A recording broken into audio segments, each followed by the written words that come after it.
लाले क्या लाले क्या लाले क्या लाले क्या लाले ले ले ले ले ले आहेत मिसेस लाल गंधर्व. तुम्हाला धडाकेबाज मूवी माहितीये का? धडाकेबाज मूवी मध्ये लक्षाने जर लाल रंग बघितला की त्याच्या अंगातली सगळी पावर जायची. तर तो लाल रंग नव्हता, ते होते सचिन पिळगावकर. कारण ते समोर उभे राहायचे आणि यांना त्यांच्यामध्ये लाल रंग दिसायचा आणि त्याच्या अंगातली सगळी पावर जायची आणि त्याला डायलॉगच बोलता नाही यायचे. कारण सगळे जे डायलॉग आहेत ते यांना बोलता येतात.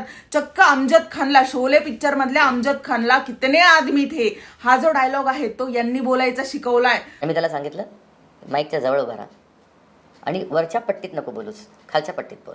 कारण माझ्या मागे तो अनुभव होता जो अमजदच्या मागे नव्हता. त्याचं पहिलं पिक्चर होतं आणि पहिला डायलॉग कितने आदमी थे, पायलटमध्ये त्याने कितने आदमी थे असं म्हटलं होतं. मी म्हटलं नाही, नीचे की सुर में बोल, पट्टी पुरी नीचे कर. बिकॉज कळतंय का तुम्हाला? खालच्या पट्टीतला, वरच्या पट्टीतला, लाल पट्टीतला, सगळ्याच्या पट्टीतले डायलॉग ते यांना बोलता येतात. कारण वयाच्या 18व्या वर्षी यांच्याकडे दांडगा अनुभव होता. तेव्हा अमजद खान 35 वर्षांचे होते, पण त्यांना कुठे काय येत असेल म्हणून यांनी त्यांना शिकवलं की व्हॉइस मॉड्युलेशन असं असं करा. पुढंच काय तर अमितजी आहेत ना ते यांच्यावरती जळतात. कारण हे जे आहेत ना ते जयाजींच्या जवळचे आहेत. पण मी जयाजींच्या जास्त जवळ आहे. माझे खूप लाड करतात आणि बहुतेक काही वेळेला ते अमितजींना आवडत नाही. पण काहीही म्हणा, या सगळ्या प्रकरणानंतर रेखा भलतीच खुश आहे. कारण हे जयाजींच्या जवळचे आहेत.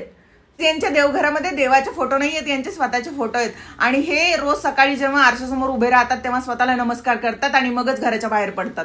ब्रह्मदेवाला सृष्टी कशी निर्माण करायची याची जी आयडिया आहे ती यांनीच दिलेली आहे, माहितीये का? म्हणजे डायनासोरला कसं पळवून लावायचं, लोक कसे निर्माण करायचे, मग स्त्री पुरुष, या सगळ्या गोष्टींची आयडिया तुम्हाला अपकमिंग इंटरव्ह्यू मध्ये मिळेल गाईज यांच्या. म्हणजे बघा ना, हे सगळ्यांना शिकवतात. ब्रह्मदेवाला शिकवलं नसेल कशावरून? शिकवलंच असेल ना. आणि सगळ्यात महान असा एक प्रश्न आहे आपल्याकडे, कोंबडी आधी की अंडा आधी?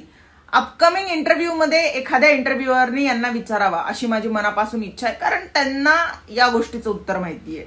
कोणाला माहिती असो किंवा नसो, यांच्याकडे त्याचं उत्तर आहे. सिनेसृष्टीमध्ये दादासाहेब फाळके हा पुरस्कार सगळ्यात महान समजला जातो. उद्या जर समजा हे म्हटले की दादासाहेब फाळके यांना नॉमिनेशन मिळालं होतं सचिन पिळगावकर पुरस्काराचं, तर अजिबात नवल वाटून घेऊ नका. होऊ शकतं, कारण त्यांना सिनेसृष्टी वगैरे या सगळ्या गोष्टींचं ज्ञान यांनी दिलेलं असेल. कारण हे लाल विश्व आहे गाईज, हे एक वेगळ्याच प्रकारचं लाल विश्व आहे. इथे काहीही होऊ शकतं. या प्रसंगी एक गाणं आठवते, झुले उंच मा उंच उंच मा. बाकी तुम्ही तुमच्या मनात म्हणून घ्या. काय गरज आहे? सगळ्याच गोष्टी थोडीच म्हणून दाखवायच्या असतात.